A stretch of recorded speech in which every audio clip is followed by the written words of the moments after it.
Today on Alex Autos, we're out here in beautiful and chilly Lake Tahoe, California, taking a look at the all-new Kia Sorento. The Kia Sorento is Kia's largest crossover sold in the United States.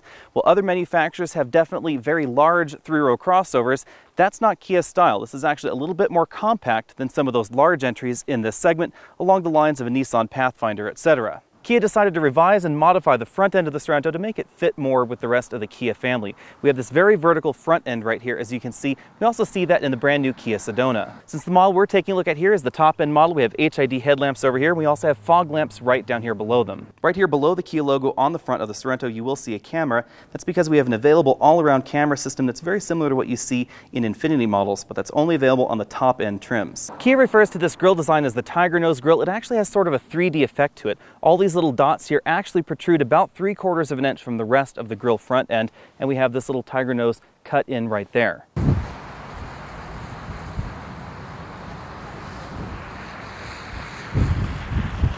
At 187 inches long, the 2016 Sorento has gained about 3 inches over the 2015 model. But we've actually gained a little bit more interior space than that because it's a little bit boxier on the outside. You'll notice very specifically out back we have a much narrower bumper than the 2015 model. This places the overall length between entries like the Nissan Rogue and the Toyota Highlander. The Nissan Rogue also has a 7-passenger option, but it is a few inches shorter than this. This happens to slot right between the Santa Fe and the Santa Fe Sport in terms of overall dimensions. In addition to the overall dimensions increasing, the wheelbase has also increased by about 3 inches for the 2016 model year, giving you a little bit more room, especially back here in the second row. Out back, it's obvious that the profile is very upright, very traditional SUV. We have these new and much more expressive tail lamps right back here as well. We have very well integrated parking sensors and a metal scuff plate right down here to help keep your bumper from getting scuffed. Same thing right up here below the tailgate lip. We have a single exhaust tip right over here on this side, even though we are in the V6 model. One thing to note is that this bumper cover doesn't stick out too far from the hatchback. It only is about an inch different or so between this bumper cover right here and the back of this hatch. Under the hood, a few things are the same, and a few things are a little bit different for the 2016 model year. We have the same basic 2.4-liter and 3.3-liter engine lineup. The 2.4-liter engine has been lightly revised for the 2016 model year and now produces 185 horsepower and 178 pound-feet of torque. The 3.3-liter engine produces the same 290 horsepower and 258 pound-feet of torque as before, but now there is a third engine option in the Sorento. It's a 2-liter turbocharged 4-cylinder engine. It produces 240 horsepower and 260 pound-feet of torque. If you want to add all-wheel drive, it is available with all 3 engines on all trim levels of the Sorento, and it'll add about $1,800. All 3 engines are mated to the same 6-speed automatic transmission, and fuel economy improves slightly over last year. We don't have the official fuel economy numbers for the 2016 model year yet, but the 2.4-liter engine is expected to come in at 22 miles per gallon city, 29 highway, and 25 combined for the front-wheel drive model. The 2.0T should come in at 20, 27, 23, yet again for the front-wheel drive model, and we expect the 3.3-liter V6 engine to come in right around 18, 26, 21, yet again front-wheel drive model. If you do opt for that $1,800 all-wheel drive system, you should expect those numbers to drop by 1 to 2 miles per gallon across the board. Front seat comfort comes in at 10 out of 10 points for this mass market segment. We have a multi-way adjustable driver's seat with a power extending thigh cushion, which is a very rare option in this segment. Normally you don't find that until you step up to luxury crossovers. We also have a 4-way adjustable lumbar support, which is another nice touch. We have a tilt telescopic steering column with a moderate range of motion. As we've come to expect from Kia, keeping costs low, the passenger seat does not have the same range of motion as the driver, so we don't have this extending thigh cushion, and we don't have the adjustable lumbar support. When it comes to rear seat accommodations, I'll give this 9 out of 10 points in our particular model. We do have the upgraded leather upholstery, which makes these rear seats a little bit softer. These rear seats also recline. They have a decent recline range to them. They also have a recline mechanism that doesn't hit you strangely in the back. It actually is fairly low in the seat back, and the rear seats do move forward and backward. The recline mechanism in the seat allows you to make the seat very, very upright, giving you a more square cargo area, but obviously a great deal less comfortable for a passenger back here. I still have about 3 or 4 inches of legroom right here, sitting behind myself with this front seat adjusted for me. I also have about 3 inches of headroom, even though we're in the panoramic sunroof equipped model. Because of the drivetrain design in our all-wheel drive model, there is no hump in the middle, so getting a middle passenger in here is fairly easy. This middle seat is not quite as comfortable as some because of the shape of these outboard bucket seats, but I still have an adequate amount of headroom. Scooting all the way over to the right side, I still have about 2 inches of legroom, even though this front seat is all the way back in its tracks. Getting in and out of the third row is fairly easy. We have a handle right here on this seat back. Pull it forward, seat slides forward and tilts forward as well. You can also pull on it to get it adjusted right back into position.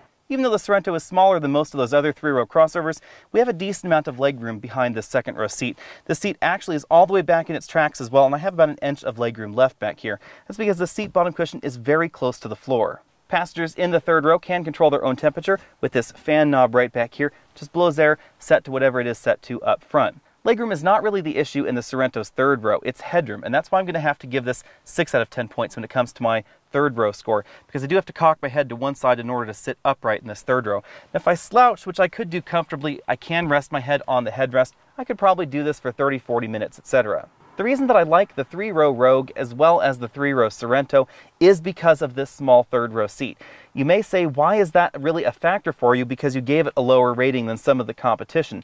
The fact of the matter is this vehicle has one, and very recently I had family staying with me. We had 6 people, and I had to take 2 cars because none of our cars seated more than 5. This is the perfect kind of vehicle for that situation. You leave this third row folded most of the time, put cargo in it, you have a lot of cargo capacity, but when you do need to carry 6 or 7 people, you have this emergency back seat. In addition, you also have a place to store those naughty children or your favorite mother-in-law. Let's start off our interior tour with a brief overview of the dashboard. This is a completely redesigned dashboard for this generation of the Sorento. We also have an awful lot more soft touch plastics inside than we found in previous generations. Those soft touch plastics are most notable here on the rear doors, where we have soft touch upper plastics and a more thickly padded armrest. We also have this available sunshade integrated into the rear door. The 2 front seats get height adjustable seat belts right over there, and we have this 4-way adjustable headrest, which reminds me a great deal of Saab headrests. It moves in and out as well as up and down. You use this button right there on the side to adjust it. Moving on over to the front doors, we again have more soft touch plastics than we had in previous generations. In fact, the only hard touch plastic you'll find is right down here next to the bottle holders in the bottom portion of the door. Moving on over to the dashboard, this piano black trim continues all the way across the top of that dashboard. We also have stitching right here on this injection molded dashboard. What this is it's a regular old injection molded dashboard, and then they go on it with a sewing machine and they stitch stitches into the dashboard. So the stitches actually aren't holding anything together. Soft touch plastics right down here and on the center of the tunnel right there. Hard touch plastics for this fairly large glove box. It is a drop down style glove box, but I was barely able to fit a tablet computer right there inside. Moving over to the center of the dash, we have these 2 very large air vents right here, single slot optical disc player. You'll find the SD card for the map database right there behind that little door, the eject button, and an indicator light to tell you when there's an optical disc in the player. Our model is equipped with this 8-inch touchscreen UVO infotainment and navigation system. We have direct access buttons right over here on the side, and on this side over here as well. File tune button, and a power volume knob right over there. If you want to know more about Kia's UVO system, then go ahead and click that banner at the bottom of your screen. You'll be taken on over to a dedicated infotainment review in a different Kia model. Again, keeping in mind that we're in an upper level trim, we have keyless go right over here, dual zone climate control, and heated seats in our model. Below those heated seat controls, we have a storage cubby right here. It's very large, very deep. I was easily able to put things like these small water bottles right there inside. 2 12-volt power outlets. You also have the USB and the auxiliary input. One nice thing to note is that we no longer have to use a Kia-specific cable for iPod users that plugged into the USB and the auxiliary port both. You just use the Apple-provided cable, and that works fine. Working our way down, we have 2 very large cup holders over here, a very traditional shifter. If I go ahead and start the engine, you'll notice drive is all the way down there. Manual mode is over to the left, up for up, down for down. Drive mode button right there. We also have a lock button. This does not use a true center differential, but it does use a multi-plate transfer clutch. You can lock that by pressing that button right there. And then we have a parking sensor enable disable button.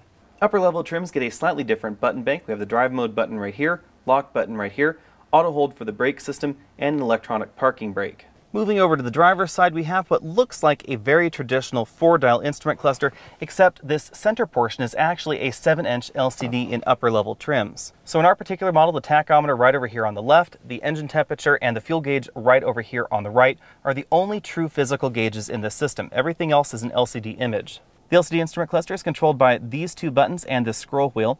This button switches between screens, as you can see right there. This knob allows you to scroll between options, and then you click OK. In upper level trims, the scroll wheel clicks down to enter, and the OK button becomes the distance control button for the radar cruise control system. Taking a closer look at that LCD instrument cluster, it's very similar to what was seen out of Kia in the past. We have a trip computer, navigation, infotainment, service options, as well as settings right there in that display. Vehicle settings are controlled in there. You can scroll through the trip computer with that scroll wheel. You can also get a digital readout for your speedometer, etc. Moving on out to the steering wheel, we have a softly padded leather 3-spoke steering wheel with a hard plastic airbag cover right over there in the center. Dedicated phone hang-up and pickup buttons, volume knob over here, track forward, backward, mode, and voice command button. Over on this side, we have that same button arrangement and dial that I showed you earlier, and we have our cruise control right over here, enable, disable, cancel, and then resume and set. To the driver's left, we have our dimmer button, blind spot warning system button, inverter enable disable button. That plug is in the back seat. Then we have our traction control disable button right over there, power tailgate, and fuel door release. Taking a quick look up at the ceiling, we have a sunglass holder right there, the controls for our large panoramic moonroof, and some vanity lights. This is a very large panoramic opening. You can see it goes all the way back there to just behind the second row seats. A consequence of the Sorento's smaller exterior dimensions versus some of the larger three-row crossovers is more limited cargo room right back here behind the third row. In terms of practicality, that means my cargo carrying capacity behind the third row is really limited to just two 24-inch roller bags. As you can see, I can just barely squeeze this one right over here on this half. This other seat is folded down. Now, on the flip side, that means that if you do fold that seat down right there, we actually have far more cargo room in this vehicle than you do in your average two-row crossover. So something like a CR-V or a Toyota RAV4, etc. They definitely have less cargo area than this, but you have the additional practicality of that third row seat if you need it. Aiding a little bit in practicality, we have this underfloor storage compartment right there where we can drop a bag in right like that. And of course, if you do opt to not get the third row seat, then you will get some under cargo floor storage area where the third row seat would normally go. I'm going to give this cargo area 9 out of 10 points in my exclusive Trunk Comfort Index. Things are furnished very nicely back here. We also have climate controls for the third row passengers, which is kind of a nice touch. Even larger three-row crossovers sometimes omit that. I'm giving the Sorento such a high score precisely because this vehicle straddles the line between your average two-row crossover and your average three-row crossover. If you're looking for something with more cargo capacity than your average two-row crossover, but you don't want to step up to something like a Nissan Pathfinder, this is an excellent middle option. Aiding in cargo practicality is a very European 40-20-40 folding middle seat, so you can fold this middle 20 portion of that seat independently and fit longer items in the cargo area. We also have this power tailgate hatch on our particular model, which is a very nice touch. I should also add that Kia is still giving us an emergency release hatch for the tailgate area, which is a feature that I appreciate for safety's sake. It's not required by federal law, and Kia and Hyundai are some of the only manufacturers that give you this in minivans and crossovers. I don't know why you'd have a trailer inside a building like this, but if you did plan on towing with your Sorento, you'll be happy to know that towing numbers are significantly up for the 2016 model year.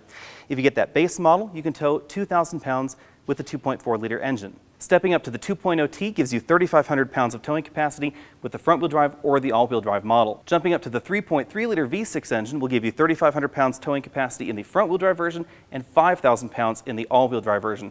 5,000 pounds is about the tops for most of the compact and mid-sized crossovers available in America. If you want to tow more than that, you'll have to step up to something like a Jeep Grand Cherokee. It can tow significantly more than this. Out on the road, I expect acceleration to come in very similar to the last generation Kia Sorento because we have about the same amount of power under the hood. Even though the Sorento is smaller than an awful lot of those three-row crossovers out there on the market, this is not necessarily lighter than an awful lot of those three-row crossovers. So you can get this model up to over 4,000 pounds, and that really does affect fuel economy, handling, and pretty much everything else about the vehicle out on the road. On the flip side of that, that also means that the Sorento has a very substantial feel out on the road. This doesn't feel like a small vehicle, doesn't feel like it gets blown around in this high wind that we're driving around in right now. Even as heavy as 4,000 pounds might sound, it's actually on the lighter end of the three-row crossover segment because entries like GM's Lambda triplets can get almost 5,000 pounds in their top-end trims. When you add to that this V6 engine that produces more horsepower than Toyota or Honda's 3.5-liter V6s, you can see that this actually slots in towards the middle of the pack in terms of overall acceleration. You will find better acceleration in something like a Dodge Durango, especially if you get the V8, but their V6 does accelerate very, very well thanks to its 8-speed automatic transmission and the rear-wheel drive drivetrain layout. The most dynamic three-row crossover in this mass market segment is obviously the Dodge Durango. Easy win right there for the Dodge. However, that Dodge is really the only rear-wheel drive vehicle in this segment. So everybody else is going to be more similar to the Sorento than that Dodge Durango in terms of overall vehicle dynamics. In terms of overall suspension tuning, Kia has taken a very middle-of-the-road approach with this Sorento. I actually found certain versions of the Toyota Highlander a little bit stiffer out on the road, so when it comes to ride, I'll give this 8 out of 10 points. Of course, I'm not driving the Sorento at home, so I don't have my usual array of instruments to test this vehicle out on the road, so I don't have any braking scores or any specific acceleration scores for this particular vehicle. I can, however, tell you that this is much quieter than the last generation Sorento. It's actually one of the quietest three-row crossovers that's out there. Again, keep in mind that we are in the top-end trim, but Kia tells us that aside from the acoustic glass, very little has been done other than that to quiet the cabin down in this model, so I do expect base models to come in almost as quiet as this. With essentially the same V6 engine and the same 6-speed automatic transmission under the hood as we find in the Hyundai Santa Fe, as well as a number of other Kia models, it behaves very similarly out on the road. When you put it in sport mode, the transmission will hold gears a little bit longer, and when you put it in eco mode via that drive mode button right down there in the center console, it will be a little bit more reluctant to downshift and a little bit more eager to upshift, improving your fuel economy. It's a little bit difficult to tell on fuel economy with such a limited time in the vehicle, but after one day and about 180 miles driving this vehicle, I've been averaging about 19.5 miles per gallon, which is fairly good for a V6 all-wheel drive vehicle like this. Most of that travel has been on mountain highways like we're on right here, so it does skew the fuel economy number upwards just by a little bit. If you do plan on doing a lot of city driving, it may get a little bit lower. One nice touch with this all-wheel drive system in the new Sorento is this lock button right down here in the center console. It allows you to lock that center coupling in the all-wheel drive system. The Sorento does not have a true center differential, it just uses a multi-plate clutch pack to engage or disengage the rear differential. Now the important thing to keep in mind is that clicking this button does nothing to send power side to side in the vehicle. So the traction control system in the vehicle is still what is going to determine how power is apportioned side to side by braking the wheel that is spinning and has lost traction, but the center coupling does improve ability over vehicles that don't have a locking center coupling. A touch that's pretty rare in this three-row crossover segment is a true manual mode in this automatic transmission. Right now I have the vehicle floored, I have it in 6th gear, we're barely climbing this hill, but this vehicle has made absolutely no attempt to downshift. In fact, the transmission will only downshift if you drop just about to idle. So as we climb up this steep hill, as we start decelerating, it will finally, there we go, shift into 5th gear. But you'll notice we're actually not accelerating still, we're actually decelerating still. So there'll be a moment going up this hill where it actually drops down to 4th gear. That is something that I really like in a vehicle. If it's going to be a manual transmission mode, actually be a manual transmission mode and stay in that gear until I command otherwise. Now that does not work when you're flooring the vehicle. So if you floor the vehicle like we're right here and we're in 1st gear, it will shift out of 1st gear into 2nd gear automatically. Pricing for the 2016 model year has increased over the 2015 model year. The base L model with the 2.4-liter engine now starts at $24,900. That is the front-wheel drive model with the 2.4-liter engine and a few standard features that you don't find on some of the competition, like satellite radio. If you want the 7-passenger third-row option, then you will have to step up to the $26,200 LX model. That will also give you the automatic headlamps, UVO infotainment system, backup camera, as well as allowing the option of that third-row seat. That third-row seat will still be extra even in the LX model, but you'll actually be able to choose it. That LX model is also the first model you can get the V6 engine in, and that V6 will set you back $28,300. Kia tells us that the most popular model is the LX with the 2.4-liter engine, but I suspect that may change for the 2016 model year. The EX is $31,100 with the 2.0T engine under the hood. You get significantly more power than that 2.4-liter engine. You also get nice features like fog lamps, dual-zone climate control, leather, and heated seats. If you want the EX model with the 3.3-liter V6 engine, that will set you back $3,100-$700. It's really not that much of a bump over the 2.0T, but I think the 2.0T is my favorite engine. Stepping up from there, we have the SX model, and that is $37,900, and it is V6 only. There's no 2.0T option in the SX model. That gives you an updated interior, blind spot monitoring, as well as cross-traffic detection. While those models obviously do business with the majority of the entries in this segment, the SXL is really designed to compete with the higher-end options like the Jeep Grand Cherokee in certain configurations. The SXL is $39,900 with the 2.0T engine, $41,300 with the V6. That gets you a yet more upgraded interior with Napa leather seats, heated steering wheel, and the availability of a $2,500 tech package. That tech package adds adaptive cruise control with collision warning, an all-around camera system, as well as lane departure warning. By the time you add that technology package, all-wheel drive, and the third row, a fully loaded Sorento will actually set you back just under $47,000. If you're after the least expensive entry in this segment, it is not the Kia Sorento, even though Kia has long been known as the value entry in this segment. It'd actually be the Dodge Journey at $20,195. Of course, that low base price in the Journey is only in the AVP model. We get less power under the hood and fewer features on the inside. In fact, when you add the features that you get standard on the Sorento to the Journey, you only end up within a few $100s of each other, even though the base price has actually gone up for the 2016 model year. The Journey may not look it, but it is a little bit bigger than the Sorento. The third row, however, is not necessarily more comfortable in the Journey. I rank them about the same. We get a little bit more cargo area in that vehicle, but not a whole lot. Nissan's Rogue is smaller than the Sorento, and it'll set you back $22,790. We get more power in the Sorento than we do in that Rogue. We also have a better interior by far in the Sorento with this 2016 model year. Of course, the tricky thing about comparing the Rogue, the RAV4, and the CR-V with the Sorento is that they're not really the same kind of vehicle. I'm only including the Rogue here because it is available with that 7-passenger option. The CR-V and the RAV4 don't have that option anymore. Even in the last generation of the Sorento, it was already a very different vehicle than those compact entries. Really, the Sportage competes more with the RAV4 and the CR-V, even though some people want to lump them in the same category. This really is more of a Highlander competitor, even though it's a little bit smaller than a Highlander. But with this new model year especially, Kia has really taken things to the next level. And you could tell that even though the bulk of sales are expected to be towards the lower end trims, the Sorento really does very well for itself at the higher end trims. Hyundai's Santa Fe Sport is obviously a key competitor to the Sorento. They're very closely related in reality. The Santa Fe Sport is a little bit shorter than the Sorento, and the regular Santa Fe, which is the 7-passenger version, is a little bit longer than the Sorento. So this really slots right in between. That puts it in kind of a sweet spot. If you're looking for a 7-passenger vehicle, but that Santa Fe Sport is a little bit too small for you, then something like this may be a decent option. Likewise, if you're looking for the regular Santa Fe, but you want something a little bit smaller, again, this might be a decent option for you. When comparably equipped, the Santa Fe Sport and the Sorento are very similar in terms of price, but the Sorento does have that third row option available. We also have more power under the hood because we get the 3.3-liter V6, and you can't get a V6 in that Hyundai. When you take a look at the Ford Edge, the availability of that third row really sets it apart yet again. We get very similar power in the V6, even though the displacement on this engine is lower than the base V6 on that Ford Edge. Of course, the Ford Edge Sport does have that optional twin-turbo 2.7-liter V6 engine, which is more powerful than this. Feature for feature, the Sorento is a much better value than the Edge. We also get a longer warranty. This will have about $2,000 to $3,000 more equipment for a similarly priced vehicle than that Ford. In the past, the Edge had an advantage in this category if you really liked technology and gadgets. We had more available on the inside and around the vehicle than you did in the competition. Unfortunately, that's not true for the 2016 model year anymore. We now get radar cruise control with a collision warning system, blind spot information in this vehicle, things like that that you only used to find in the Edge or the Grand Cherokee. Toyota's Highlander has the available 8-passenger option, which does separate it from the vast majority of 3-row crossovers, but it will set you back $3,000 to $5,000 more expensive than the Sorento, and it will also have a shorter warranty and less power. The Highlander's third row is, of course, a little bit more comfortable because we have more room back there. We also have about twice the amount of storage behind the third row than we get in the Kia Sorento, even though the Highlander has kind of a compact cargo area.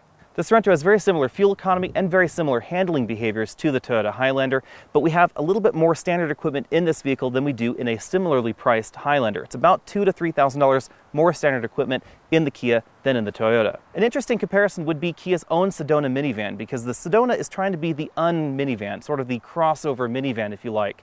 It's about $1,000 more than this vehicle. You get about the same amount of power, a little bit more interior room, definitely more comfortable back seats, and actually, in my opinion, I think it's slightly better value. You don't get the option of all-wheel drive, however, and it is still kind of a minivan. Thanks for taking the time to check out this video. Again, I'm Alex Dykes, and this is the brand new Kia Sorento. If you want to know more about this, there will be a more complete, detailed review on the Sorento in the coming few months, as soon as I can get my hands on one for a complete week. Until then, go ahead and click that subscribe banner at the bottom of your screen so you can be updated on all of my latest videos. Find me over at facebook.com/AlexandAutos, over at Twitter as AlexandAutos, and you can always email your questions to alex@alexandautos.com. I'll see you next week.